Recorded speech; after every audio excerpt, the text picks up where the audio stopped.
Billionaire Mindset, helping you build the mindset for success.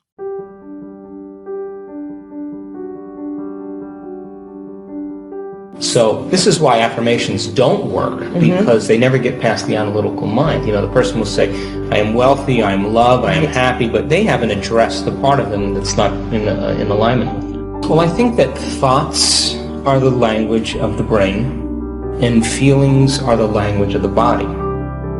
And how you think and how you feel creates a state of being.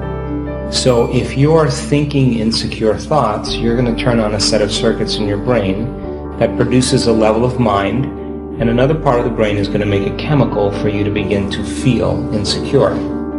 The moment you feel insecure, your brain is monitoring its internal state. You are going to think more corresponding thoughts equal to how you feel, which is going to generate more chemicals to feel insecure and then think more insecure thoughts. And that cycle of thinking and feeling and feeling and thinking, creating that state of being, causes the person to say, I am insecure. And whenever you say, I am anything, you are commanding the present moment into a destiny.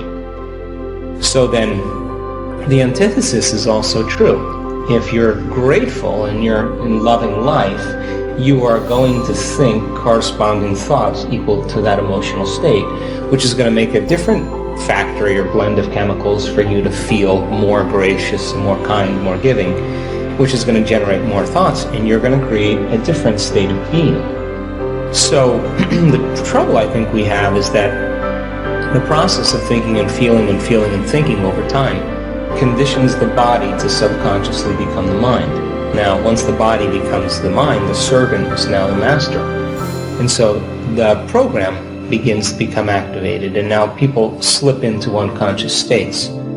So in order for us to change then, and this is the problem that I have with affirmations, when you're having an affirmation is you're affirming your I am, your state of being. Yeah. So if you're saying I am abundant, but you're feeling lack, I am successful, but you're feeling unworthy, that's mind and body in opposition. So then when a person then knows how to regulate and change their internal states and they move into a new state of being, when they're in that state of being, the side effect of being in that state of being is I am wealthy. You're actually affirming what you already are. You will only accept, believe, and surrender to the thoughts equal to your emotional state. And you will not accept, believe, and surrender to any thoughts that are not equal to your emotional state. So, as an example, a person goes to a doctor's office. The doctor says, okay, you're diagnosed with MS or lupus or cancer. The moment the person gets the diagnosis, they're either going to feel sadness or fear. Now, the moment they start feeling fear, they are going to think corresponding thoughts equal to that emotional state. So now, those thoughts will slip by their analytical mind, program their autonomic nervous system to make more chemicals equal to that state. So then, if you get a person then to change their emotional state and open their heart, and then begin to feel empowered or invincible or unlimited, then they will begin to accept, believe, and surrender to the thoughts equal to that emotional state, and they'll program their autonomic nervous system to make a new pharmacy of chemicals to match that state of being. So this is why affirmations don't work, because they never get past the analytical mind. You know, the person will say, I am wealthy, I am loved, I am happy, but they haven't addressed the part of them that's not in alignment. Now the I am that lives within us, that invisible intelligence that's giving life, has a presence. It's an awareness. It's a consciousness. And that consciousness as an awareness is paying attention. That's the definition of awareness. So it is observing our states of being. And it's always endorsing who we are. So if you're really happy being unhappy, and you are a victim to your life, it honors free will, and it will endorse the very chemicals and actually the very reality you experience equal to that state of being. So when you come out of your resting state, and it requires coming out of your resting state, in other words, this observer is omnipotent, it's omnipresent, it doesn't move, it's just constant. It's a loving intelligence, and it's intelligent love. Our attention is all over the place, you know, and it's saying, tell me what you want. Just, give me a minute. Just line up with me here. But when you get present with it, and you turn inward. And when your will matches its will, and when your mind matches its mind, and when your love for life matches its love for life, and you're present with it, and now you are turning inward to it, and you're not saying, I want, I need, I hope, I wish. That's based in polarity. You're saying, I am unlimited, I am empowered, I am invincible. And when you really feel it, and there's that alignment, and it says, okay, I am going, the I am is going to endorse your I am, because you are an extension of my mind. And I'll begin to change the very neurocircuitry, the neurochemistry, the very genetics, and even the expression of your life equal to that. So just like you know when someone's present with you because they're paying attention, and this intelligence requires the same degree of attention. I get it. So placebo is based on three things. Number one is conditioning. You give someone a pill, and it's blue, and blue pills work better than red pills, and it has a certain drug in it, and you take that drug and changes some internal state, it reduces pain, or it takes away a symptom, and then you take it again, and then you take it again, and you take it again, and sooner or later you can actually replace that blue pill with just a blue pill with sugar in it, and the person takes it, and by conditioning, association, they begin to make the very chemicals based on the past, so stimulus response. So we could say then conditioning is based on the past. Now, expectation is the second element of the placebo, which means expectation then is when you're told something and you begin to expect an outcome, and you're selecting, that pill represents a new potential in the quantum field.